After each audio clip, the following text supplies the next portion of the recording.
The morning sunlight streaming through my window wakes me up instead of my alarm, and I realize that it must be Sunday. Amy has kindly deigned to give me weekends off from our morning runs. I don't actually know if I woke up at all yesterday, or if I just slept through the entire day. Hey yo, the music coming in though. Oh, hold up. My legs groan in protest as I lever myself out of bed. All this running has really taken it out of me. Still, I can't deny that Emmy wasn't lying to me. It has gotten a little easier. I had been worried that the runs would start to wear on my nerves, but thus far, I haven't minded them that much. Well, it's only been a week. I suppose there's plenty of time for me to start dreading the sound of my alarm in the morning. Not that I could ever skip out now. As Emmy said, it's harder to stop a routine when there's another person. And frankly, I don't think I'm equipped to deal with a disappointed Emmy. True. She'd probably give me those puppy dog eyes, and I'd feel terrible about myself. Which reminds me, wasn't I supposed to be somewhere today? Did we plan a date? Hey, you're coming to my track meet on Sunday, right? What am I talking about? Of course you are. Right? Those puppy dog eyes again. Of course I'm going. I owe you, right? Exactly, so don't forget, okay? Damn it, we almost forgot! Crap! Emmy's track meet. I better get a move on if I don't want to miss her running, since she's the only reason I'm even considering going. Otherwise, defeat the whole purpose of going. And so, I soon found myself quite suddenly surrounded by a crowd of people, all turning out to see our track team compete with another school like this one. Now, I'll admit it, it's almost comforting to know that we're not the only school like this. After you see that there can be two schools with a bunch of defective kids, well, you stop feeling so defective. You also stop feeling unique, which in most cases would be a bad thing, but in this case, it sure as hell isn't. That's part of Yamaku's appeal, I guess. Learn that you're not unique. Hell, learn that there's a lot of others who would kill to be saddled with your problem instead of whatever they're dealing with. Some of the kids here aren't here because they're missing a leg or have a heart condition. Some of them might be here because they're as good as dead in 2, maybe 3 years if lucky. And that's only if they get the right sort of care. It's a bitter sort of comfort to be able to say, well, at least they got a chance of being alive through college. But there it is. I'm brought out of my rather morbid musings by the appearance of Rin near the entrance to the bleachers. You came. Of course, I said I would, didn't I? That doesn't necessarily imply that you had to follow through. Lots of people say things and don't mean them. Well, I don't. Rin shrugs, seemingly bored with the conversation. She turns on her heel and heads back towards the stands. I owe Emmy money now. Why's that? I didn't think you'd show up. Emmy did. So, I owe her 500 yen. You two bet an awful lot, don't you? Another shrug from my armless companion. I don't think so. We enter the bleachers and Rin nods upwards. Up there. I came out to see if you'd come. For the bet, I presume. Rin leads the way and soon we're settled down on an almost empty bench. There's an older woman sitting next to Rin. Someone's mother, I assume. Aww. Is this Emmy's mom? Maybe. She's got the dead mom haircut. No! She's got rather long hair done up in a braid. On seeing Rin, she gives her an oddly familiar-seeming grin. Well, this is surprising. I thought you went to get a snack, not a boy. Huh? A snack? I wondered why I was down there. The woman laughs, again in a way that seems familiar. Where have I seen her before? Well, I suppose you've always been one to go out for one thing and bring back another. But I'm being rude. I haven't introduced myself. I'm Maiko Ibazaki, Emmy's mother. Called it. Pleased to meet you. Well, that explains it. She's like a taller, older, and better endowed Emmy. Damn. Okay. Well, I mean, yeah. yeah. Apart from her hair being a darker shade than Emmy's, there's really no mistaking the resemblance. Sorry, I'm Hisao Nakai.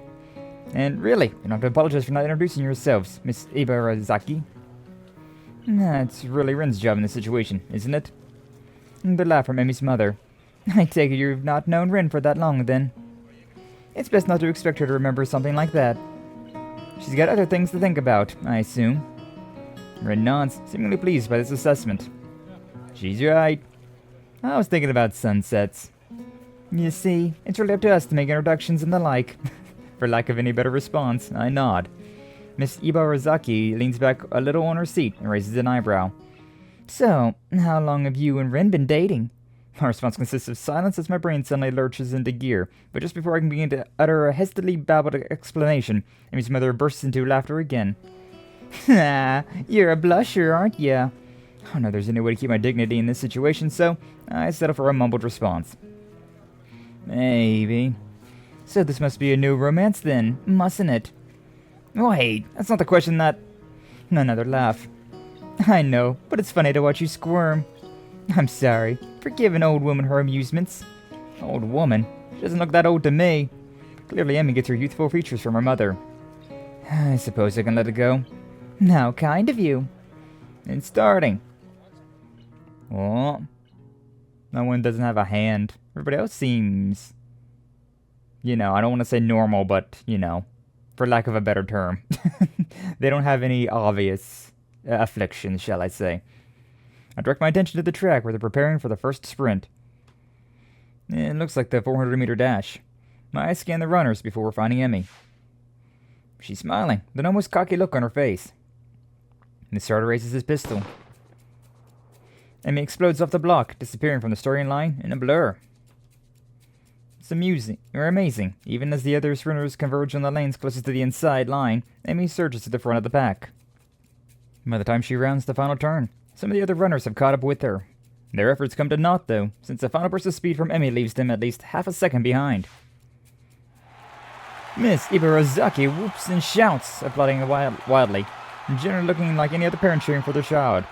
Emmy bounds off the track, looking pleased with herself. I cheer right along with the rest of them. The announcer, sounding suspiciously like Misha, gleefully gives the results. I think she's gotten faster since last time. That was incredible. Miss Ibarazaki grins proudly. Emmy's a heck of a runner. We fall silent as the next event is being prepared. I'm surprised to see Emmy striding out onto the track again. Wait, didn't she just run? Emmy's mother nods. Yes, but she runs multiple events for the team, especially the sprints. It's a lot of running, but Emmy can handle it. From the looks of things, she's right. Emmy doesn't appear to be tired, as if she hadn't run the previous event at all. If not for the sweat visible on her shirt, you'd never know. Which event is this?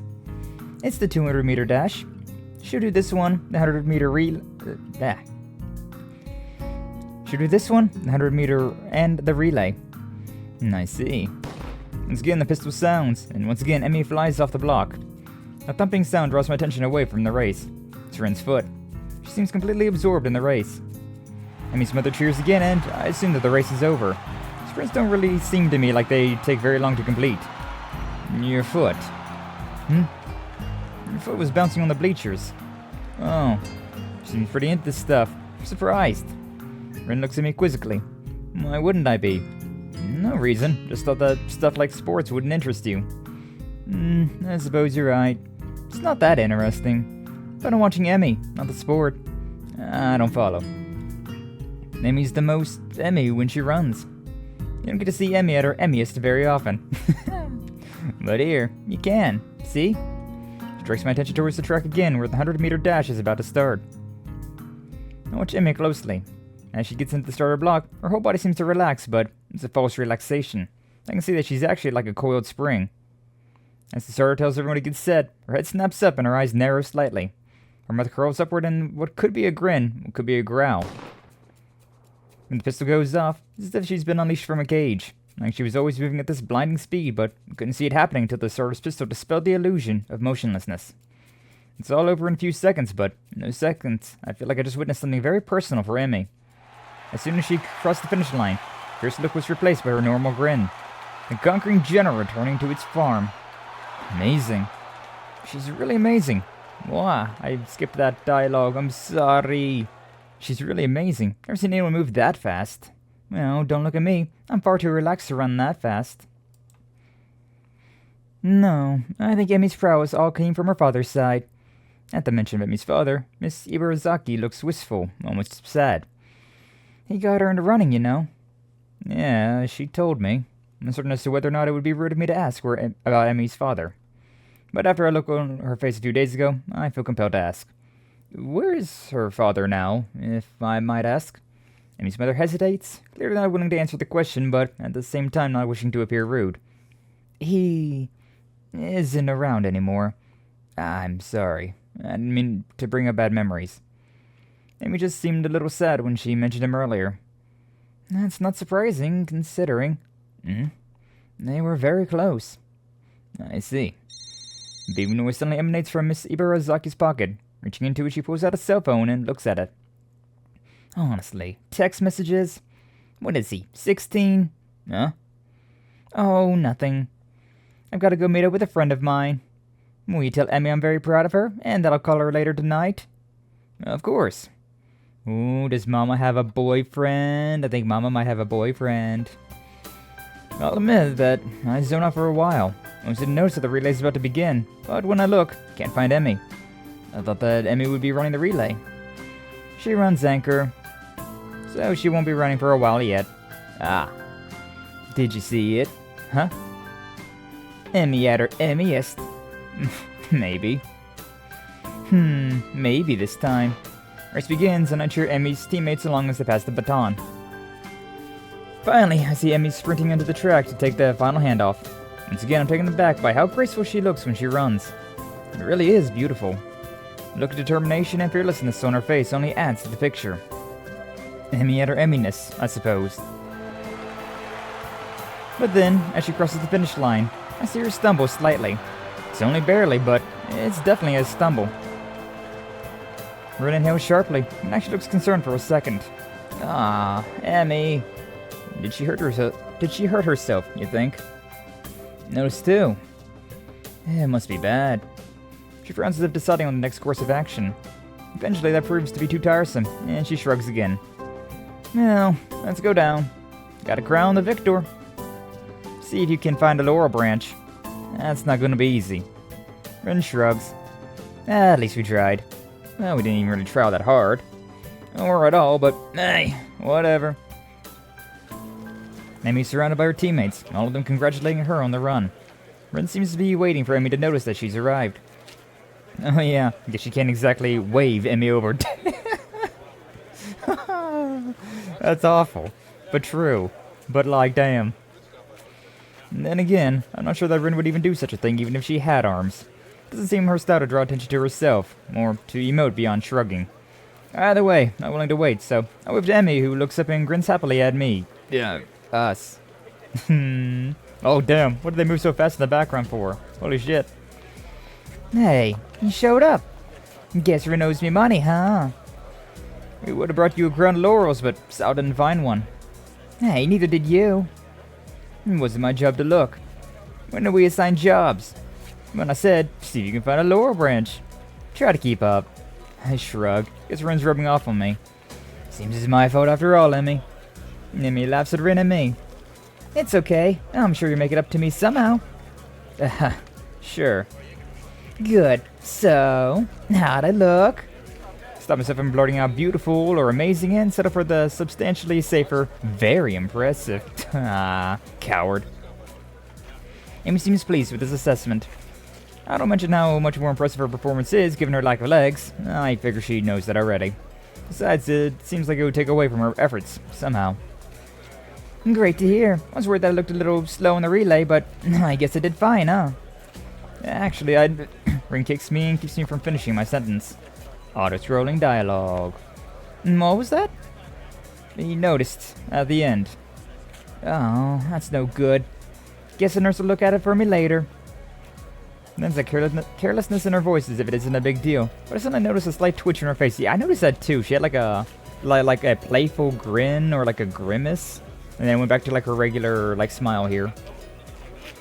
Like she's trying to hide the fact that she's in pain. Okay, yeah. Like a grimace then. It's then that I notice her breathing is a little shallow too. I guess she really is hurt. She must notice my concern because she skips up to me and gives me a friendly pat on the shoulder. Nay, you look a little worried. I'm fine, really. Just sore from all the running is all. And come on, a little pain isn't going to stop me.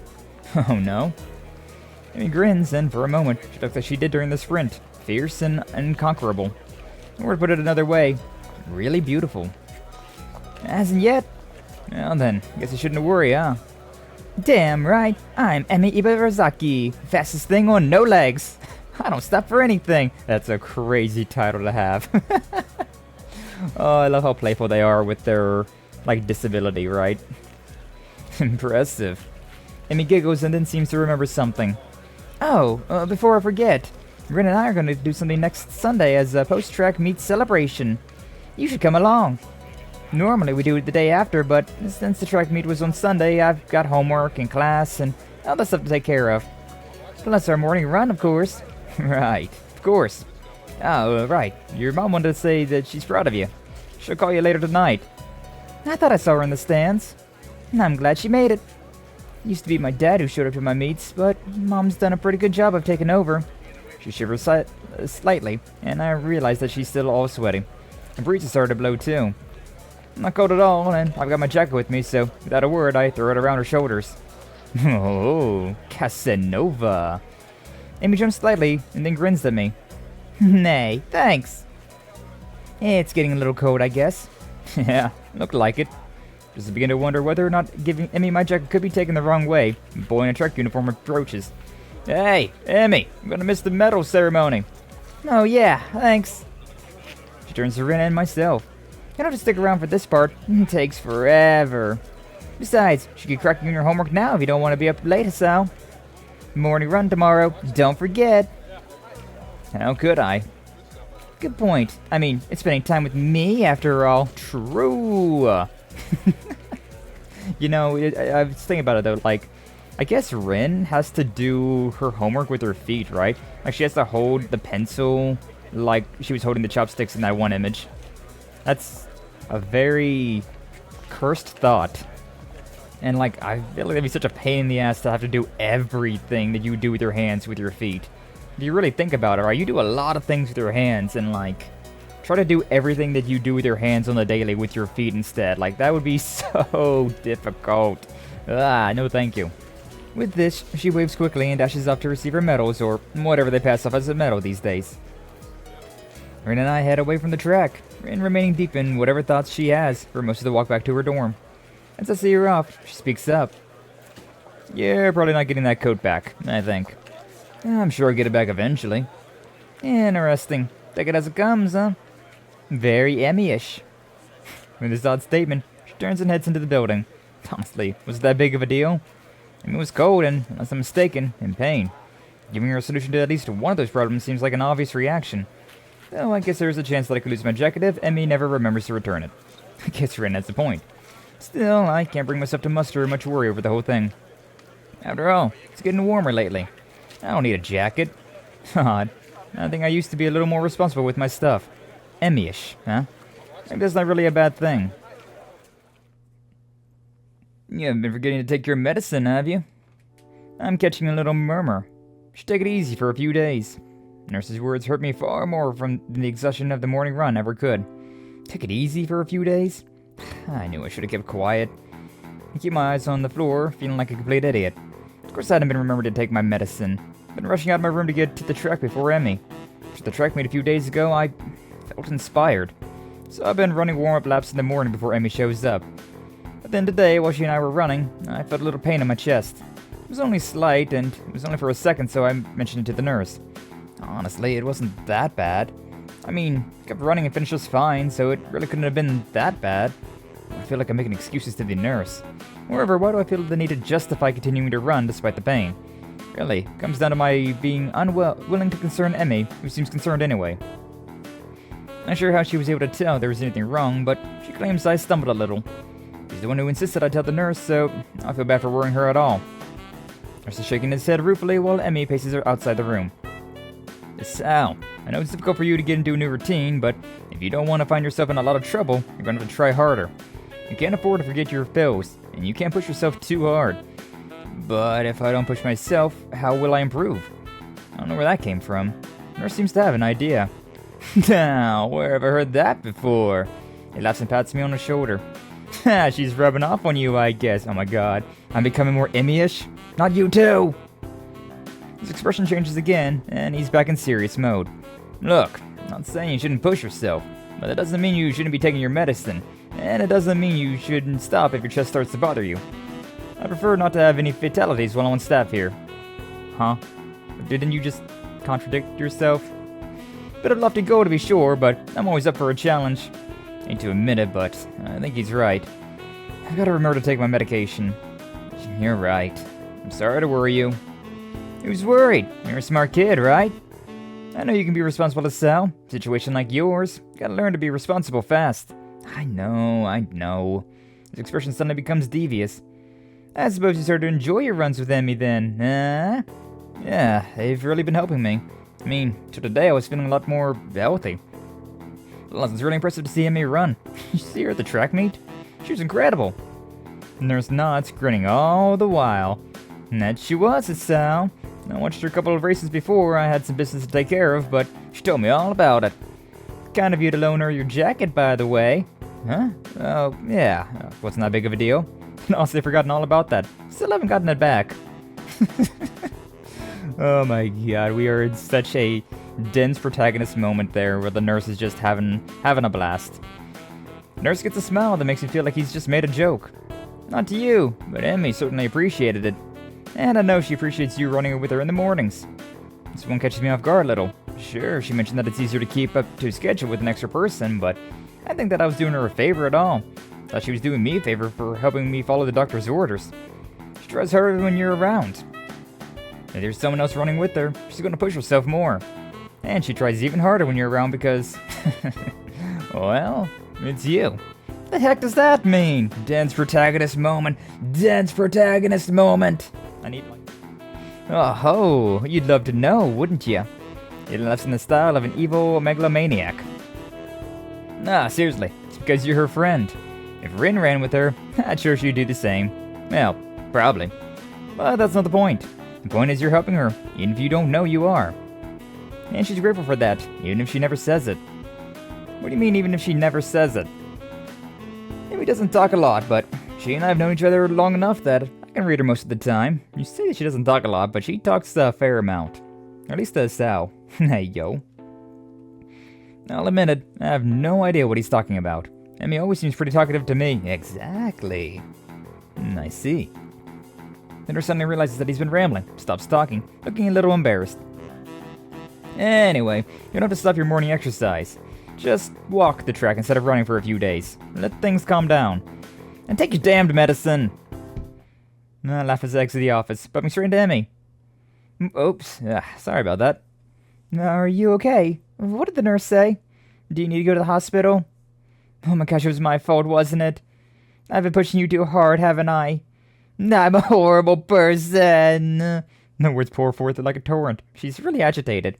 I didn't expect her to be this concerned about me, to be honest. Gotta calm her down, but how the hell do I do that? The only thing I could think of. Give her a hug. Emmy tenses up slightly, so I pat her head in what I hope is a reassuring manner. Man is stumbling through all of the correct responses while being as dense as he is. Wild. Wild luck. Hey, settle down. I'm fine, okay? No worries. I can feel Emmy's body relax as I continue to assure her I'm fine. Her arms wrap around me as if she's trying to confirm that I'm not about to fall over dead. Or, you know, returning the hug.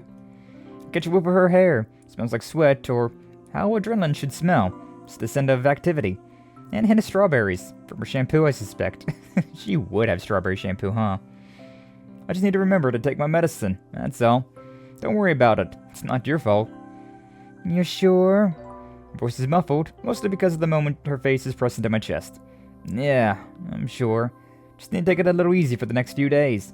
It suddenly occurs to me how close the two of us are. It also occurs to me how nice being this close feels. I can feel Emmy's heartbeat calming down. I have to resist the urge to rest my chin on the top of her head, or just do it. Just go for it, bruh. Just go for it. Thank goodness. You really had me worried there, Hisao. Emmy, gonna come in here anytime soon? Oh, I'm sorry. Was I interrupting? The two of us spring apart as if the other just caught on fire. Emmy brushes her hair back nervously and laughs. Of course not. I'll see you later, okay? Oh, and Hisao? Huh? Take your damn medicine! The last phrase is punctuated by a punch to the shoulder. Yeah, I'll remember. See you later. Nurse smells again like he's in on some joke I don't know about and waves to me as I head for my room, feeling a burning in my cheeks. I need a shower. Probably a cold one. Yeah, a cold one, if the thoughts run through my head now are any indication. She was really soft. My pills were waiting for me when I make it to my room. I swallowed them without a second thought. I don't know why I didn't think of waiting until after the runs to take them. For some reason I figured it was when I woke up or not at all. But no, they don't need to be taken every 24 hours. The exact time of day doesn't factor into it. Thoughts drift back to the hug in the hallway. It's weird. You'd expect someone to smell foul after a run, but for some reason Emmy smelled right. That tinge of sweat just seemed to fit her. I really need that shower. Yeah, real, bro. Strange that it feels so natural for me to go up to the roof these days. Never would have done such a thing in my old school. In those days, I liked to eat alone. No, that's not quite true. And though I like to sit alone, I also like to watch people. I always figured that was the sort of person I was, but it appears I was wrong. Then again, I also thought that I was the sort of person who had a normal heart, so there you have it. I don't know myself all that well. Now I'm on the roof, so I can have lunch with a couple of people. And they're both girls, which is even stranger. Oddly enough, I feel closer to Emmy and Ren than I felt to anyone at my old school. Somehow, I get the feeling they've at least visited me if I wound up in the hospital. Damn. I focus on the view from the roof, banishing such thoughts from my head. There's a light breeze blowing, and the sun is shining high in the sky. The sky itself is a deep blue, with hardly a cloud in it. It's gotten pleasantly warm, as I sit down to wait for my friends. I close my eyes and enjoy the feeling of the sun seeping into my skin. Man, I need to go sunbathing again. It's been a long-ass time. Voices intrude upon the edge of my hearing. Seems to have fallen asleep on us, Ren. Maybe he's faking. It lowers to a false sense of security. Why would he do that? No idea. Still, you make a good point. We should kick him or something to make sure he's really asleep. Ha. Emma looms over me like only a short girl can, peering at me intently. No, you're awake. Guess we'll have to kick you then. Is it part of your master plan? What are you talking about? Emmy shrugs, her twin tails bouncing with emotion. I'm not sure either. You must be pretty tired to fall asleep out here. Though it's pretty comfortable, I suppose. She flops down next to me and begins to eat. Ren sits opposite from the two of us, a move which only makes me more aware of the girl sitting next to me. If I didn't know any better, I'd swear Ren did it on purpose. I concentrate on my food, trying to tune out the majority of the conversation that Ren and Emmy are having. Despite my best efforts, however, I find myself glancing over at Emmy whenever she speaks. Notice how she purses her lips when she's thinking about something, squinting slightly as if that would improve her thinking abilities. True. Just like how you gotta turn the car radio down to see better. Ren said something that makes Emmy laugh, and I notice, perhaps for the first time, how she laughs with her whole body, rocking back and forth, head thrown back, almost like she's about to fall over. Oh my god, that's so cute. That's such a cute, mental image. I probably look like a creep. It's about this time I realize Emmy's looking at me. Her voice raised slightly, so she probably just asked me a question. Sorry, I kinda zoned out there for a moment. Emmy rolls her eyes, while a slight quirk of the eyebrow is the only sign that Ren's even paying attention. And I said, did you get a career survey in your class too? You know, one of those, what do you want to do after high school, things. I don't think so. Maybe we'll get one tomorrow. What are you gonna put down? That's a really good question. Don't worry. Twice your life later, you're gonna still be asking these same questions. What do I want to do when I grow up? Says the 30-year-old. I guess I always figured I'd go to college after high school, but no idea what I'd do once I got there. And with the heart attack and all, been really concentrating on each day as it came rather than making long-term plans. Suppose I can safely start planning ahead again. I've always liked having at least a vague plan for my future, so it'd be nice to come up with one again. Of course, that doesn't change the fact that right now, I've got absolutely no clue. Always kind of assumed I'd figure it out in college. That or just become a salaryman. That's pretty popular. But do I really want to? That's a tough question. Guess I don't really want to do anything. Real. You don't sound very excited about that one, do ya? She laughs as she says this, and I'm caught up in her laugh again. It's so girlish. High and giggly like a, well, pardon the cliche, like a babbling brook. It bubbles out of her, starting in her belly and works its way up through her throat. Can't help but laugh myself. It's infectious. Yeah, I guess I'm pretty unhappy with the salaryman idea. But to be honest, I haven't given much thought to the future recently. I suppose that these days, I've been more concerned with living one day at a time. Amy considers this for a moment and grins. It's a pretty good idea, Hisao. I just wrote down, pirate. Momentarily stunned, I started laughing. No, true, being a pirate would be peak. I stopped myself and managed to gasp out a question. You're not actually serious, are you? Amy looks mock offended.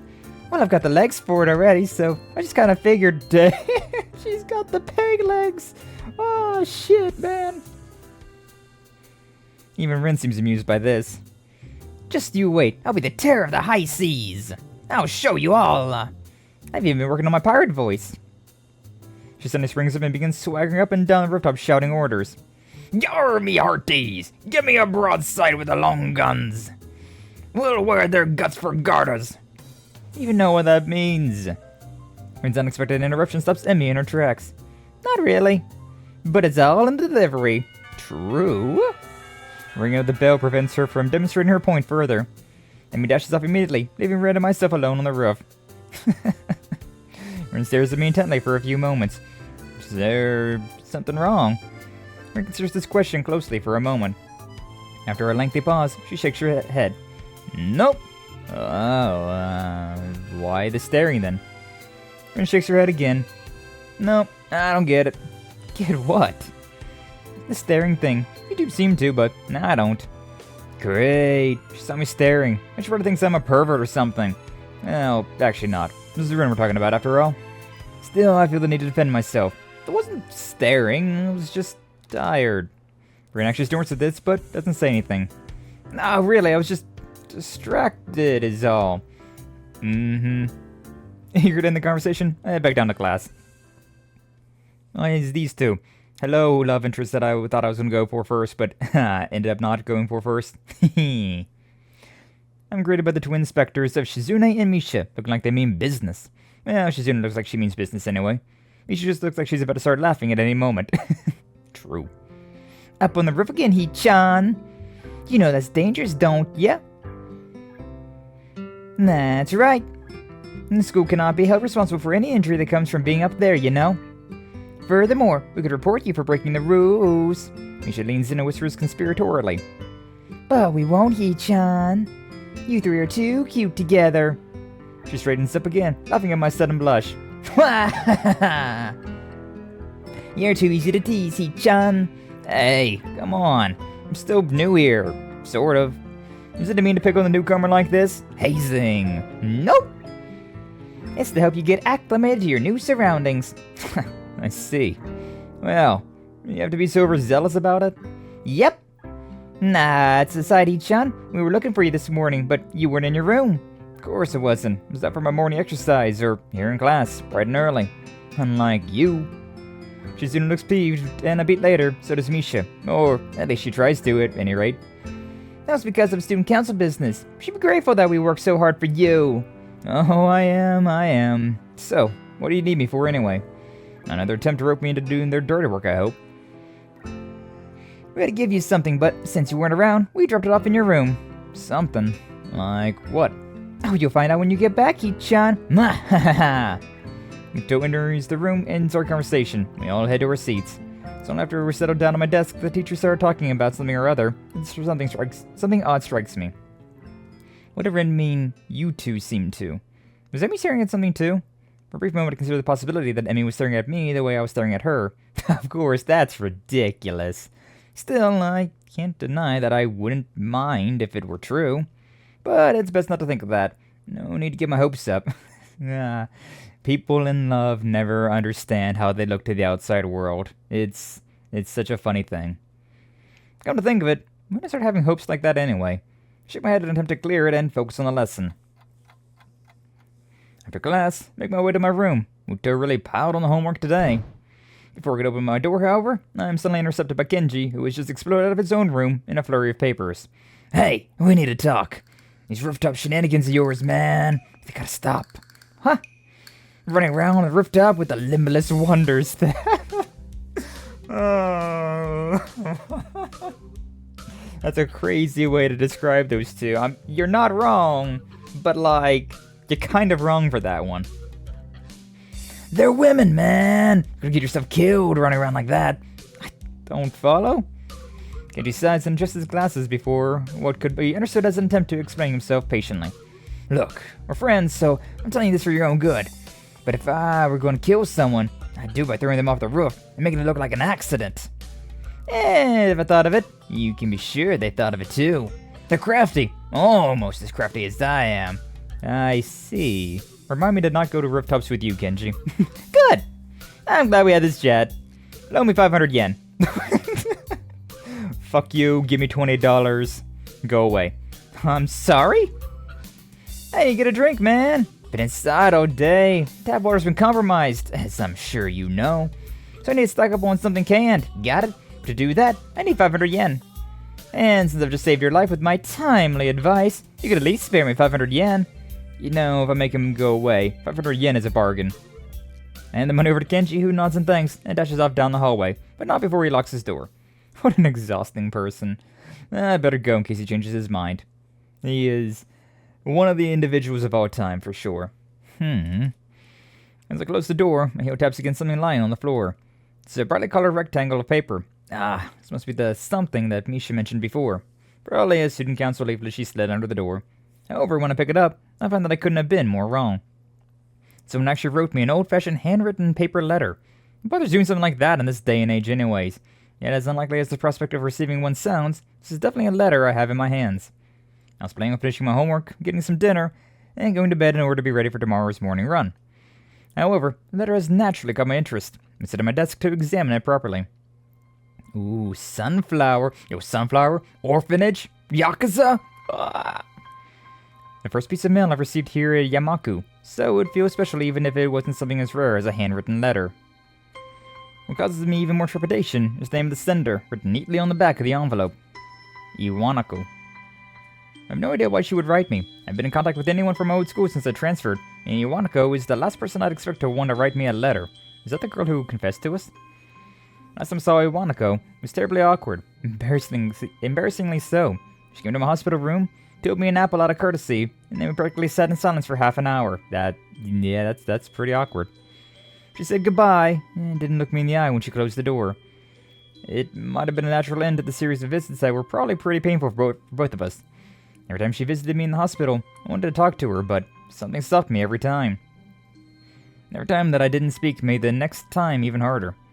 She looked so guilty that I didn't want to say anything that might upset her. I could never figure out the right words to say. I think Iwanako blamed herself for my heart attack. It's ridiculous, of course, but knowing it and believing it are two different things. I told her that it wasn't her fault. She nodded, and I really think she understood that if it had been that, then sooner or later something else would have made my heart give out. Yet she looked so hopelessly sad every time she opened the door and entered my room. So I never managed to say the things I wanted to say. In the end, that might have hurt her even more. Carefully, I open the envelope and draw out the folded letter from within. Dear Hisao, how are you?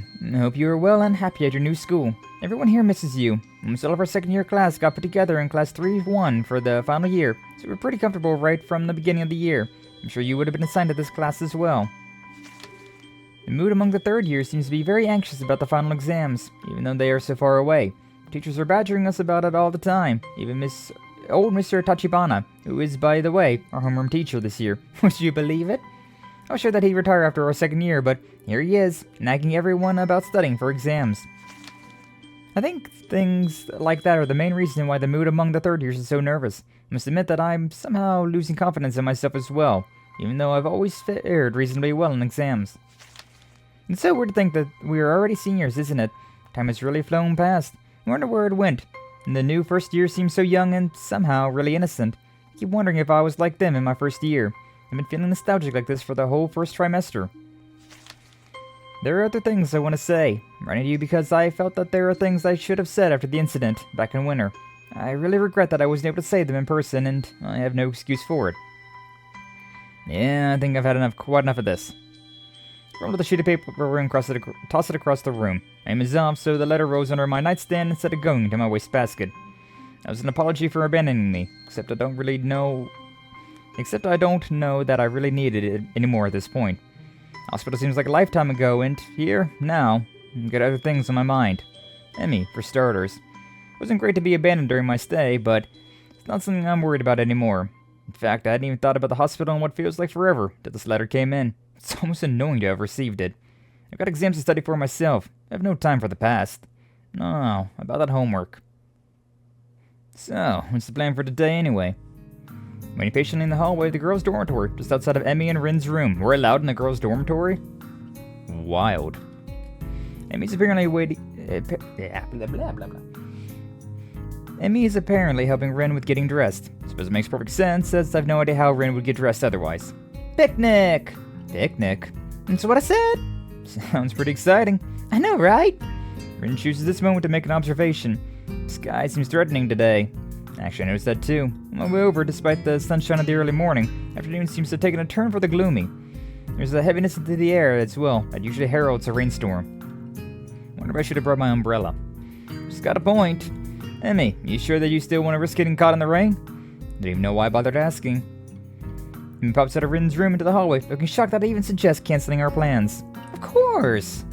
What, the threat of rain supposed to stop me? Can't help but grin at the belligerent response. It's almost like she's daring the rain to come. If Mother Nature were walking down the street, I think Emmy would probably start a fight with her. Or at least challenge her to a race. In fact, Emmy seems almost aggressively cheerful today. Rin wanders onto the hallway, looking her usual self. Well then, are we all ready to go?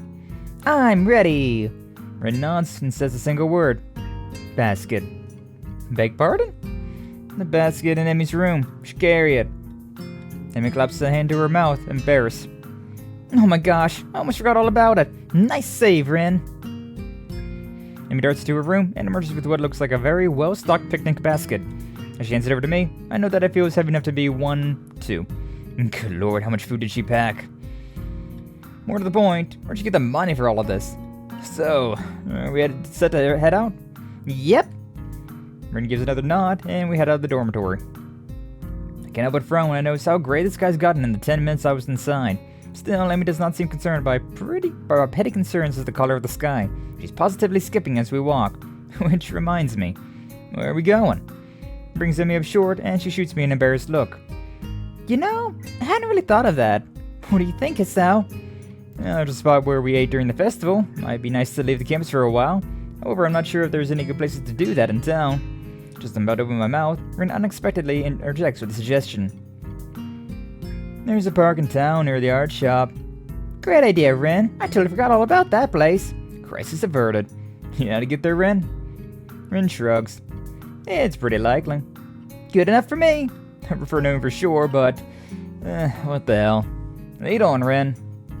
The three of us quickly make our way off campus and take the road down into town. The basket's a bit heavy, hope that the park is close by. Pass by the art supply store, Rin lowering her pace slightly as we go by. Emmy notices Rin's change of pace and stops. You want to go in, Rin? Rin shrugs. Nothing I need. Are you sure? There's a slight flutter of a smile on Rin's face, quickly replaced with her usual expression. Life's uncertain, but on this at least, I'm pretty sure. Nice of you to offer. Well, it's not like I'm the one carrying the basket. But I bet Hisao wouldn't have minded anyway, right? Of course not. This is hardly a heavy load. I flex for emphasis. Emmy stifles a snort of laughter by pointing at the park, which we've suddenly arrived. Oh, I remember this place. I ran into you here that one time, didn't I, Rin?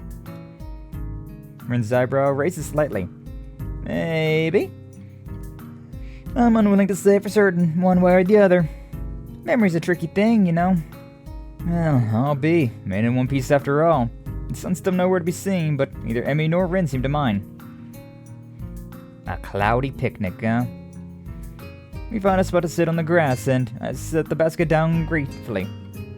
Doesn't look like it'd be that heavy of a basket. What, like 2 apples, a bag of chips? Is that a sausage? 2 jars of...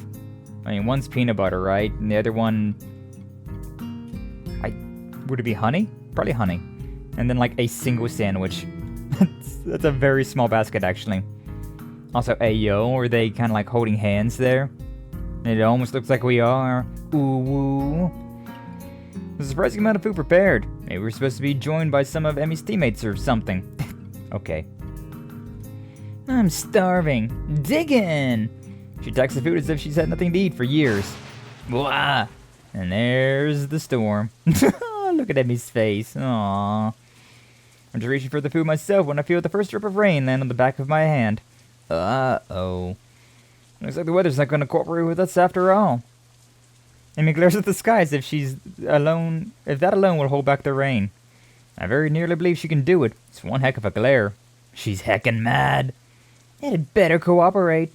You hear me, Skye? You stop that raining right this instant. I'm sorry. I can't control the rain. And Skye doesn't seem inclined to listen to her, despite the commanding tone she's taken with it. Instead, the rain seems to increase, and wrinkles her nose in distaste at this turn of events. Regrettable. What do you mean? Rin shrugs. I could paint this if it weren't out here. Shame to miss it, is all. Doesn't seem angry or annoyed about it, just a little disappointed. That might be worse, though. Amy laughs in response to Rin's comment. Guess we should have stopped in that art supply store after all, huh? Rain increases a little more, offended that we haven't fled yet. Despite the warm temperatures we've been enjoying, the rain is rather cold. Wish I brought my umbrella. Hey, should probably head inside to keep dry. Already pretty wet, Hisao. Yeah, but we can dry off this way and maybe wait out the storm. You don't want to catch a cold or anything, do you? Amy considers this for a moment. I can tell that part of her wants to stay out in the rain just despite the weather. Real. Unfortunately for her, weather hardly cares about what we do. I suppose you're right. Where could we go? Don't have an answer for her. Area's still pretty new to me. No, I guess I'm slowly getting used to the school itself. The surrounding town remains a mystery. All I know is the art supply store, and it's only because we just passed it. Fortunately, Amy soon snaps her fingers in triumph. That's it. There's a tea shop nearby. Could have some tea and dry out, no problem. Doesn't sound like a bad idea. Great. You know where it is? Amy nods, looking fairly confident. Sure do. I think. But it'll be an adventure either way, right? Adventure, huh? Well, I suppose we could use a little adventure. I think as long as we get out of the rain, I'll be happy. Picnic basket is a little lighter now, at least. Lead on! Rin and I follow Emmy as she weaves through the streets with something approaching confidence. Now a left here. There, the Shanghai. Emmy beams triumphantly as she points to the tea shop. Look at that. Seems fairly crowded inside. A symptom of the sudden rain, I'm sure. Oh, welcome. Can I... I'm surprised to find out that our waitress is none other than Yuko. She sure looks the part in her uniform. Hard to believe this is the same librarian from our school. She worked 2 jobs? I guess that must be it. Oh, it's you. Yuko seems to know Emmy. Emmy grins brightly, pleased to be remembered. Hey, Yuko. Hey, Yuko. Didn't know you worked here too. Do I know you? You seem awfully familiar, but I don't think I've ever seen you in here. We met at your other job, at the Yamaku Library, remember? Her eyes widen in memory. Yeah, that's it. Nice to see you again. Oh no, this is bad. I should have remembered a customer's face. I'm sorry. I'm terribly sorry. He goes from realization to panic in a split second, performing a series of high-speed bows, narrowly avoiding getting headbutted in the process. Oh, hey, calm down. Listen, I wasn't a customer when we first met. In fact, I've never even been to Shanghai, so it's alright. Not the best display of logic, but it seems to relax her a little. You really think so? Yeah, I'm sure. I'm positive. Isn't that right, girls? Emmy's been watching this little drama unfold with considerable amusement. Yep, it sure is. Well, okay. So, Yuko, got room to seat us? Yuko nods and leads us to a corner booth, providing us with some small towels before taking our order. What will you have? Cake! And some tea, too, I guess. What kind of cake? Surprise me. Yuko looks uncomfortable at the thought of surprising anyone, but she gives a nod and turns to Rin. And for you? Oh, take a straw. My feet are all wet. Sorry? The drinking kind of straw. One, please. Yuko is obviously uncertain as to what to think about this. She fiddles with her pen and stationery for a moment, looking like she's about to cry before turning in my direction. And you, sir? Just tea, I think. And he would probably yell at me if I ordered cake. Nah, come on, Estelle. Don't let me be the only one with food. I feel like a pig. Just try to eat healthy. Your orders, after all. Well, today's your day off. You can be healthy tomorrow. Well, then, I suppose I'll have some cake after all. You seem slightly irritated that I'm changing my mind. What kind? I glance at Emmy and grin. Surprise me. Yuko sighs and nods. Very well. Your order will be out soon. Despite the crowd, our order does indeed arrive quickly. Thanks, Yuko. Yuko nods in appreciation. This is a different guy than usual, isn't it? What? Different guy? Emi notices my confusion because she seems a little embarrassed. Well, oh, yeah, I guess he is. This is my friend Hisao. We've met. Small world. Well, let me know if you need anything. What does she mean, different guy? With that, Yuko takes off like a shot to wait on some other tables, leaving me to ponder her comment. Different guy, huh? I guess it makes sense, right? I mean, he's pretty popular, or so I've been told. It's probably that kid from the track team.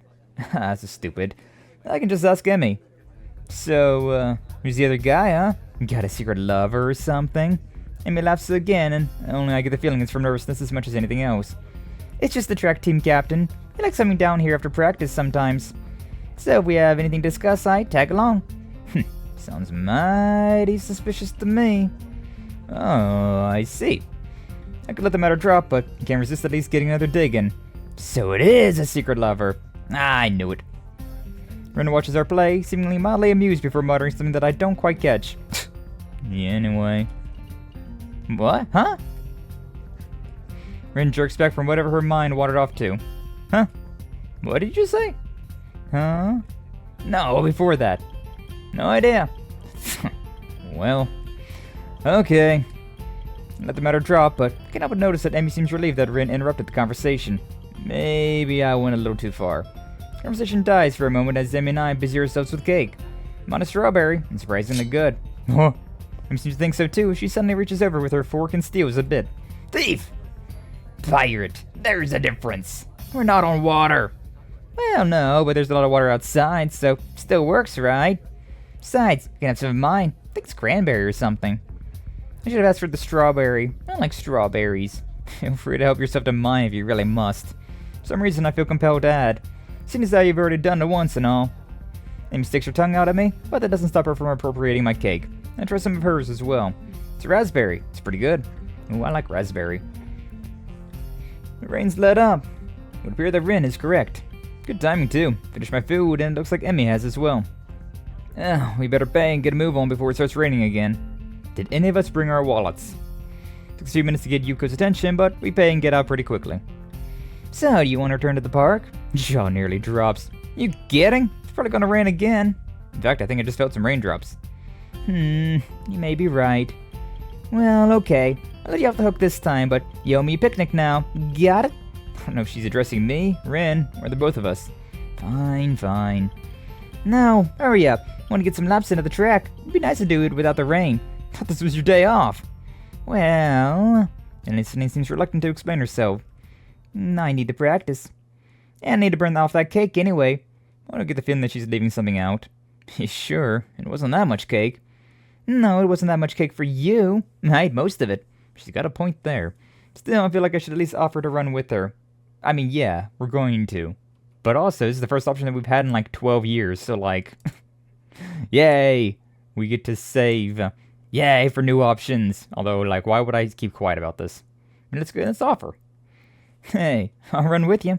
Might as well, right? Amy shakes her head emphatically. No, you won't, Hisao. Rest is critical for you, remember? Won't allow you to push yourself too hard. She's better giving advice than taking it. Whatever you say, Emmy. I think it's probably not the best to press the issue. The mural again. As you approach the girls' dormitory, it starts to rain again. Emmy's expression sours slightly. Aw, man. Stupid rain. Hey, it'll let up soon enough. You can go running then, right? Emmy snores, seemingly amused. Like I'm not gonna run in the rain. Well, you shouldn't. You'll catch a cold. Emmy waves her hand airily. Ridiculous. I don't get colds. My immune system is far too strong for something like that. Can't help but laugh. Well, see you tomorrow then, okay? Yeah. Thanks for coming. Oh, and carrying the picnic basket. I'll bring it for lunch tomorrow. We can have our picnic on the roof. Sounds good to me. See you then. Amy grabs the basket from me and shoots through the door. Rin gives me a sort of half nod and ammo's inside as well. Damn, it's wet out here. I get back to my room and into some dry clothes.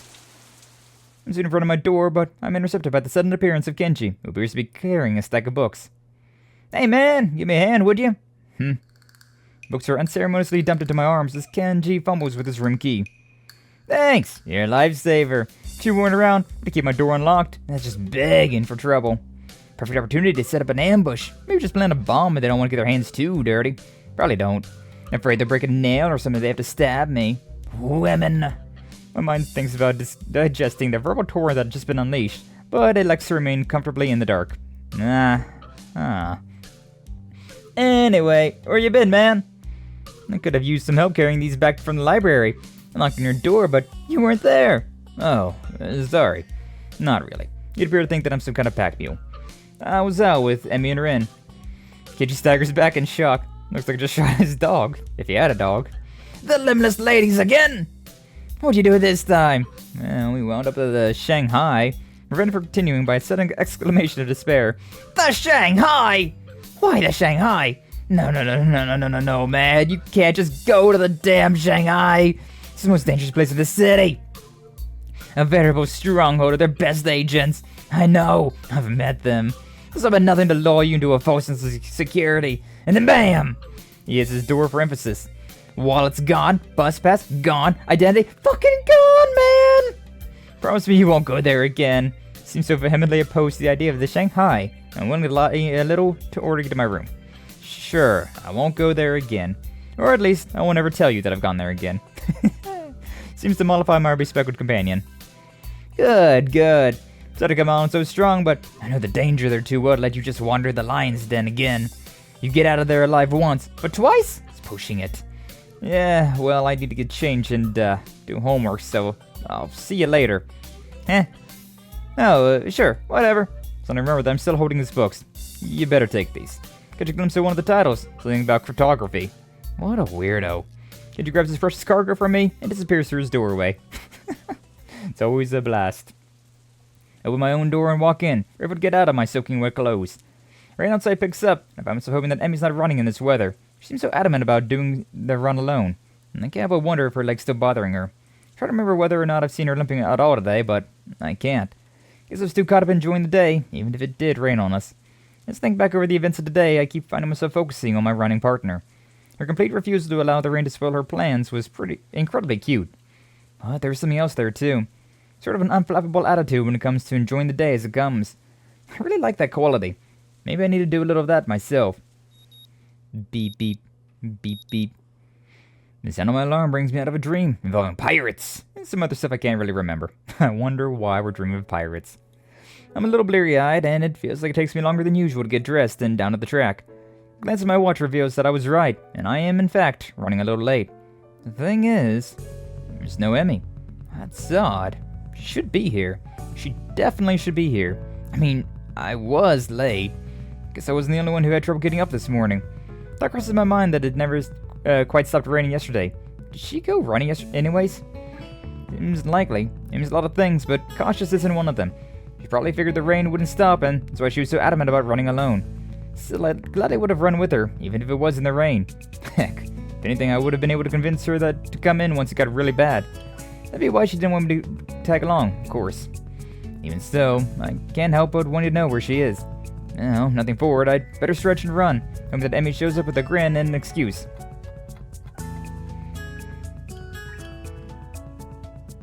On my cooldown lap, I'm forced to admit that Emmy isn't showing up. Furthermore, I have no idea where she is. Anxiety gnaws at me all at the same time. I wonder just why I'm so worried about her. The run helped to take my mind off it a little while, but now that I'm finished, I'm back to worrying. It was weird not having her here. Downright unnerving. It suddenly dawns on me that I've been running to hang out with Emmy as much as I have been running to stay healthy. Probably more to be with Emmy now that I think about it. It's one of those things that are completely obvious, yet somehow I never realized it. She really is someone I enjoy being with. And as revelations go, it's hardly world-shaking. All the same, I feel myself being slightly shocked. When did this happen? Well, no time to think about this, though I want to ponder this new development. I have a greater desire to find out what's happened to Emmy. I'll ask a nurse when I stop in to see him. Well, you seem to be in good shape, Hisao. That's good to hear. Replace my shirt and stand to leave as usual, except instead of leaving, I ask a question. Hey, where's Emmy? She didn't show up this morning. She okay? While I try valiantly to conceal the anxiety in my voice, the nurse's expression suggests that I failed miserably. You mean she didn't tell you? She's sick in bed. What? Sick? The nurse shrugs. Yeah, she came to my office early this morning with the fever. To be honest, surprised she made it here. She was burning up when she arrived. I believe she's planned to let you know, but she asked me to tell you. Ah, shoot. Nurse gives me a sheepish smile that seems at least partially sincere. I told her I'd stop by the truck to let you know in case she forgot to. Sorry about that. But we don't need to tell Emmy that I forgot, right? Returned the nurse's smile with a devious one of my own. Oh, of course not. This is fine blackmail material. I'll save it for whenever I need a favor from you. The nurse laughs. Well, I guess I deserve that. But you know, I got tons of blackmail on you that you're not even aware of. So don't push your luck, okay? Expression earns another laugh from the nurse. I'm just kidding, Hisao. But seriously, don't tell Emmy I forgot, okay? Secret is safe with me. Ah, good. Now go on, get out of here. Wait, I got one more question. Shoot. Is she gonna be okay? Oh, yeah, definitely. Her fever was high, but it was actually starting to go down by the time she came by my office. I'll probably check up on her again at lunch to be sure, but I expect that she'll be up and about by the evening, no matter what I tell her. Maybe I should visit her after class. Takes me a second to realize I've spoken out loud. The nurse raises an eyebrow and gives me a searching glance for a moment. Well, it might not be a bad idea. You could let me know if she's taking a turn for the worse, I guess. But no funny business, you got it? I know what meds you're on after all. I think that's a threat against my life, but I'm not sure. Either way, assure the nurse that my intentions are chest. Enter the office. Interesting that the nurse sees me as some sort of potential suitor to Emmy. Even more interesting is how pleased that makes me feel. I need a shower. Another cold one. The lunch bell rings, and I find myself disinclined to make my way up to the roof. After all, I'm betting Rin knows where Emmy is, and if that's the case, then I doubt she'd bother going up there. More to the point, I doubt that we'd have any sort of scintillating conversation if she did. Chances are she'd prefer to be alone up there anyway, so I don't accidentally ruin her train of thought or something. Unfortunately, I don't really feel like heading to the cafeteria either. Guess I'll go to the library instead. I need a new book to read anyway. Having finished my other one yesterday before bed, maybe I can find more by the same author. I love libraries. They smell like dust and paper and ink. All these stories and facts and opinions crowded together in one place makes the air come alive with the potential. Not sure how to navigate Yamaku's library yet. I'm mostly stuck to books I brought with me, so I searched for the librarian to ask for help. Suppose she's not a... Can't believe it. Yuko, looking rather distracted, suddenly emerges from one of the aisles. Excuse me. Oh, can I help you? Actually, I was looking for a book. So am I. Advanced Cryptography. We just got it in and now it's gone missing. I really wanted to read that one. Cryptography? Yeah, my... that is... this guy I knew. No, not sure how to describe it. Skip to the end. He got me interested in cryptography, only now that the book's gone. I think it's been stolen. Sounds pretty terrible. Yeah, especially because now I have to search the whole library for it, even though it's probably not even here. You seem busy. A little. She dashes off down another aisle, and I resign myself to finding my own damn book. Plenty of choices. Should she talk about Kenji? Or did just Kenji steal the books? He didn't want to talk to Yuko, huh? I suppose that checks out. Ah, come on. How'd I get lost? I don't even printed books. They're all in Braille. I guess it makes sense in a school like this, but honestly, it's a little annoying. I'm sorry. Is someone there? I haven't seen Lily in forever. I haven't seen any of the other girls in forever besides Emmy and Ren. A listening voice drifts out from behind one of the cubicles set up for research. As I approach, I see that Lily's been reading a book while I've been stomping about the aisles. Oh, no, I should be apologizing. Didn't mean to make so much noise.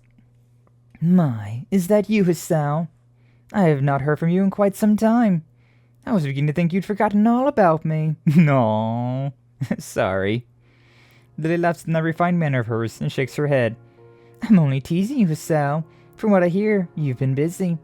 Morning runs with Emmy Ibarazaki, and lunch on the rooftop if I'm not mistaken.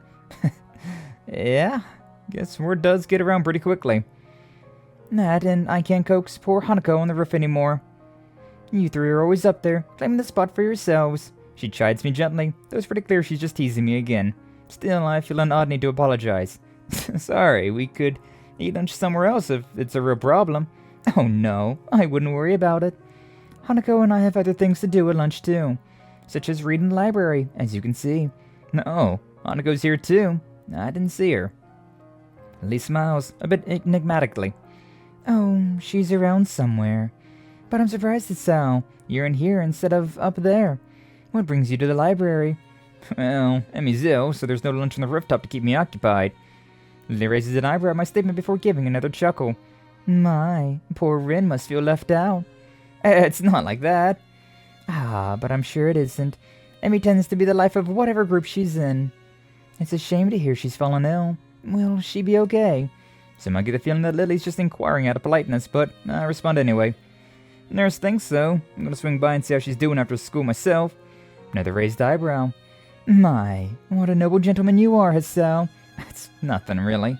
Just checking in on a friend, after all. Ah, so it's just friends, is it? How disappointing. I blush, glad that Lily can't see it. But somehow she knows that I've been flustered by her comment anyways, and laughs. I'm sorry, Hisao. I'm teasing you again. Please do tell Emmy that I hope she feels better, won't you? I glance at my watch reveals that I'm nearly out of time to find my book. Of course. Hey, I gotta find a book before lunch is over, so I'd better get moving. See you later. It's probably not the best phrase to use. Lily, however, takes my gaffe in stride. Until we meet again, Hisao. Yeah. I never do find the book I was looking for, but I'll walk out with something else instead.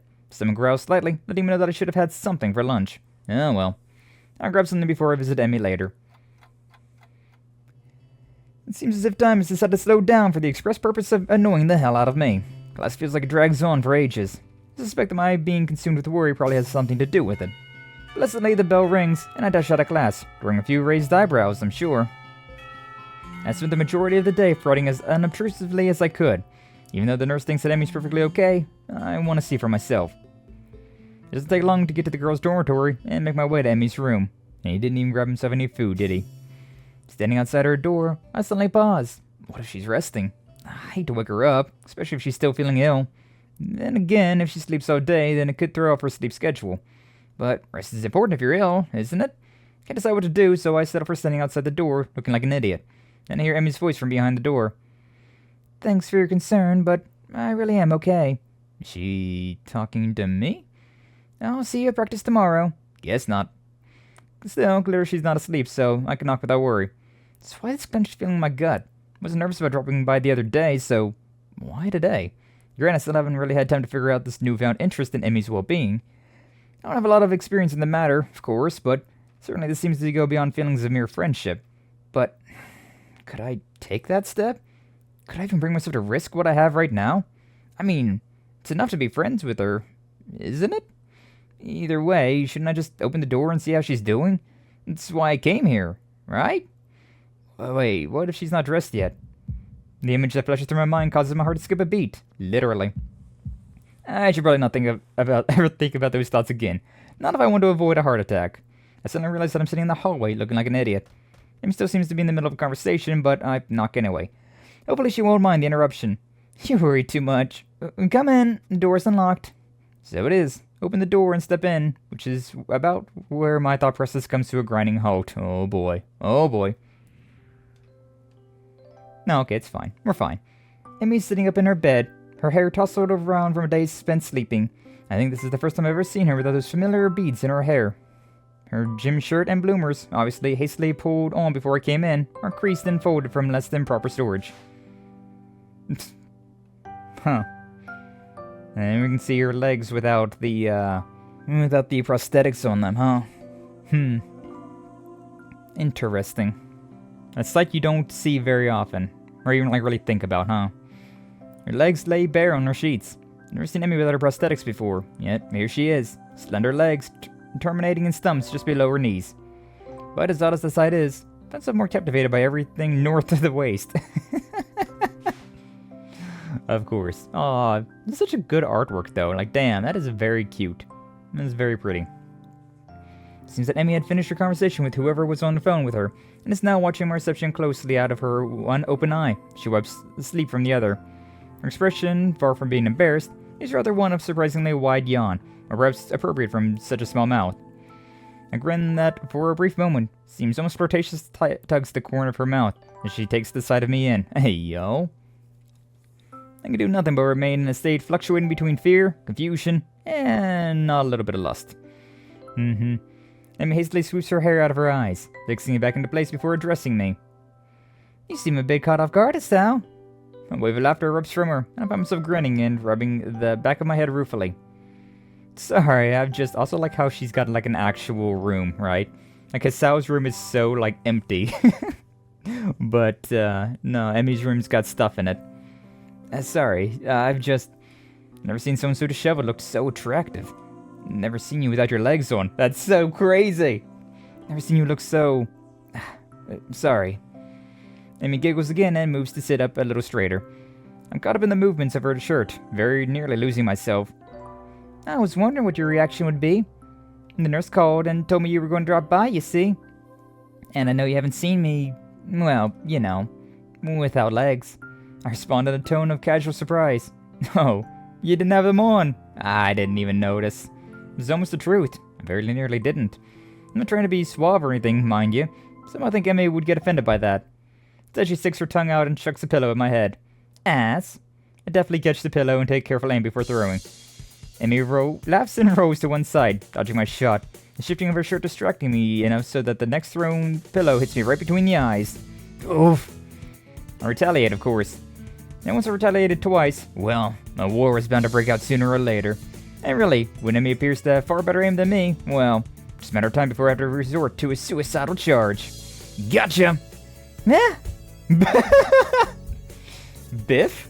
Crazy. And once the charge was accomplished, well, of course I have to wrestle the pillows away from her. And with that kind of struggle, of course we'd wind up in this sort of position. Oh boy. Oh boy. And so I find myself staring down at her from my position atop her. She looks as happy as could be. She's grinning, eyes sparkling with amusement, maybe a little sweaty now from our little tussle. Her chest is heaving up and down, sucking in air. And the small bit of my brain that is not currently enraptured by the sight and smell of her observes that she must still be ill, because her stamina is not what it should be. We stay that way for a while. I'm not sure how long, because everything seems to go fuzzy. Everything that isn't her, anyway. Her eyes meet mine, and deep inside them I almost catch a glimpse of... what? Fear?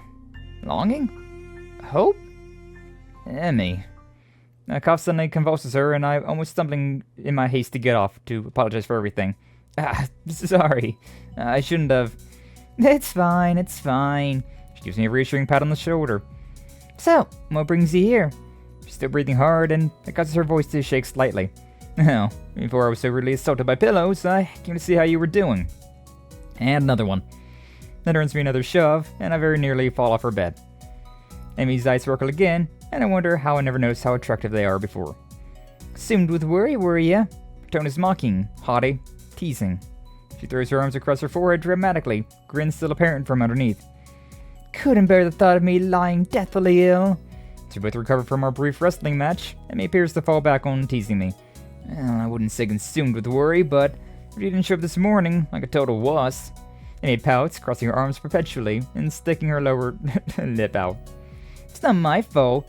The nurse wouldn't allow it. Sure he wouldn't. Completely believe you. And sticks out her tongue again. Such a jerk, Hisao. So how was your day then? You enjoy slacking off? Not really. The phone woke me up pretty early on. Phone? Yeah, after the team called to make sure I was doing okay. Also let me know that it was okay to skip practice. Good. And she wasn't alone all day. Someone checked up on her. Though I can't help but think that it should have been me. Ah, that's good. He really keeps an eye on you, huh? Emmy shrugs. It's his job. Part of being the captain means you know where your team members are when they're not in school. Still, I guess it was nice of him to call, huh? Yeah, sure was. Emmy yawns and shimmies down into a more comfortable position.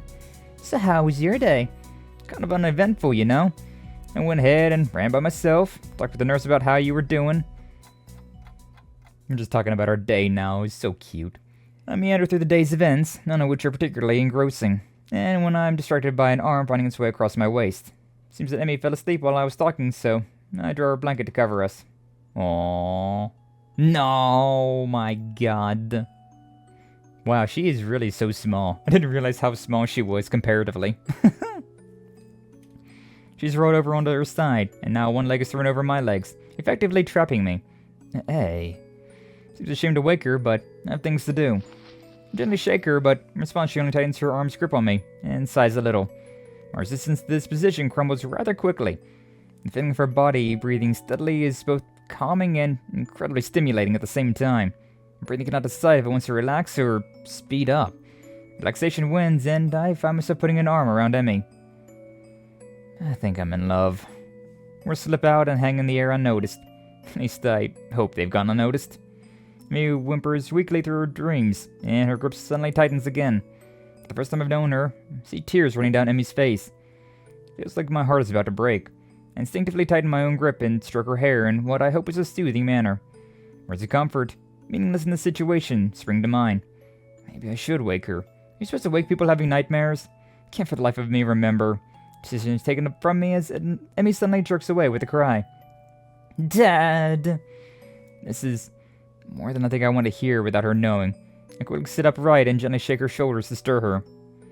Hey, you okay? A silly question. What? Sal? She shakes her head as if to clear it and quickly wipes her eyes.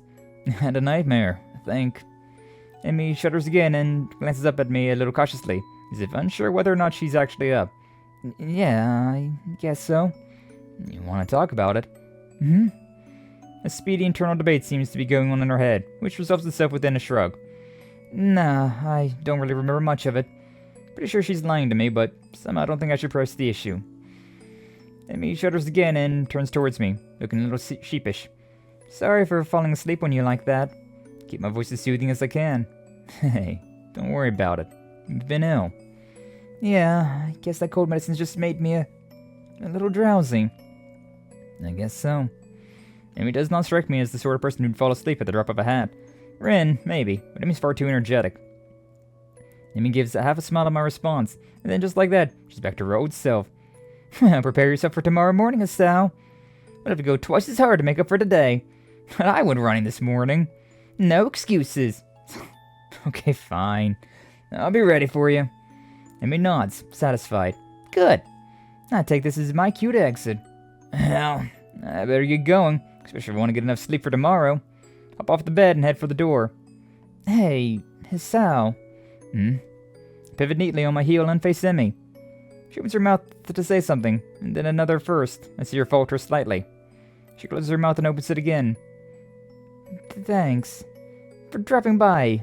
I mean, you're kind of the first visitor I've ever had who wasn't Ren. Now, that's surprising. Would have figured that Emmy's had several people dropping by all the time. Certainly popular enough, or so I thought. Always talking to people in the hallways. Emmy hesitates again.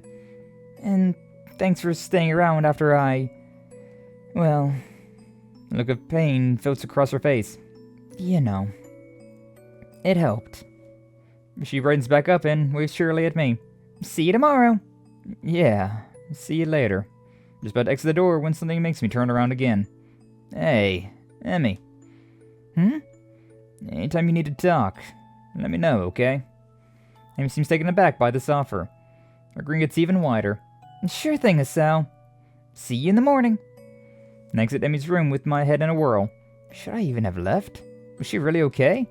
I want to turn around and march back down the hallway, open the door and tell her I love her. Tell her I think she's beautiful. Tell her that I think that I'll be there when she needs me. I want to stay with her, to hold her close as she falls back to sleep. How many nights has she woken up like that, only to find that nobody's there? I want to be that person she can be with when that happens. It's a silly thought, I know. We don't know each other that well, do we? The whole idea, while exhilarating, also makes me feel worry. Worry, perhaps, that I'd overstep my bounds. And now, to add to my troubles, it seems as if Emmy herself already has interest in someone else. A track captain of hers who seems so interested in her well-being. True, I've only seen the two of them together a few times, but that doesn't change the fact that they seem better suited to one another. There's really nothing to be done about that. Take my mind off of this whole situation. To be in love and so unsure, overthinking about every single thing, every single interaction they've ever had with a person. I've got homework to do. Maybe that'll distract me.